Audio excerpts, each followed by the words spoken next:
ख्वाजा हसन बसरी फरमाते हैं, मैं एक दिन तकरीर कर रहा था तो पीछे पर्दे के पीछे औरतें भी सुन रही थी। तो मैंने तकरीर में कहा कि रब करीम के दरवाजे पे दस्तक देते रहा करो, दस्तक देते रहोगे तो एक न एक दिन दरवाजा खुल जाएगा।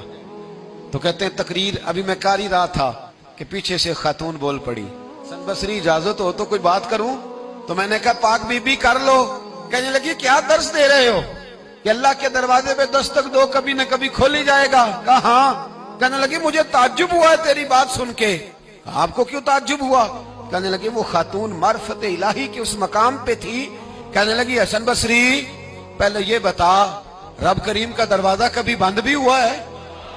खुलवाएंगे तो उसको ना जो पहले से बंद होगा, और जो खुला हुआ है, जो खुला हुआ पिछली राती रहमत रब दी करे बुलंद आवाजा बख्शिश मंगन वाले कारण खुला जे दरवाजा। फरमाया कभी बंद भी हुआ है? हजरत बीबी राबिया बसरिया सारी रात इबादत करती, सारी रात रब रब करती और फरमाया करती थी मेरा रब। लोगों ने कहा अम्मा तू किस मकाम पे पहुंची है?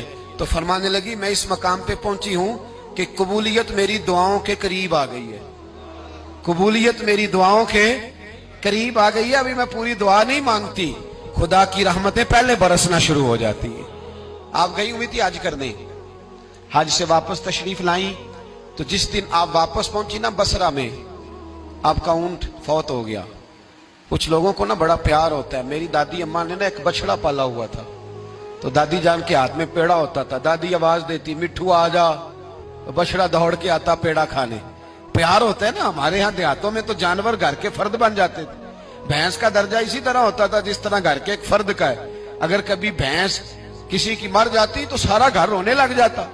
वो जो जानवर घर में हजरत राबिया बसरिया ने ऊंट पाला हुआ था, बड़ा प्यार करती थी, बड़ी जिस दिन आई ना वापस हज करके उसी दिन किसी ने बताया अम्मा तेरा ऊंट फौत हो गया।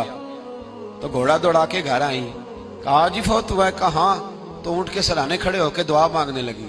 कहने लगी मौला जब मैं हज करने गई थी तो अपना माल असबाब तेरे हवाले करके गई थी, तेरे सुपुर्द करके गई थी, और मौला जो तेरे सुपुर्द करे तू तो उसमें रहमत करता है, तू तो फजल करता है। अभी दुआ मांग ही रही थी, हर मुश्किल दी कुंजी यारो हाथ मर्दा दे आई। अभी दुआ मांग ही रही थी, एक आदमी चिल्लाया, कहने लगा अम्मा जी लोगों को गलत फहमी हो गई है, ऊंट मरा तो नहीं, वो तो जिंदा है, वो तो पैर ही ला रहा है। ऐसे ही गलत फहमी हो गई, सोया होगा, बेहोश हुआ होगा, जिंदा है।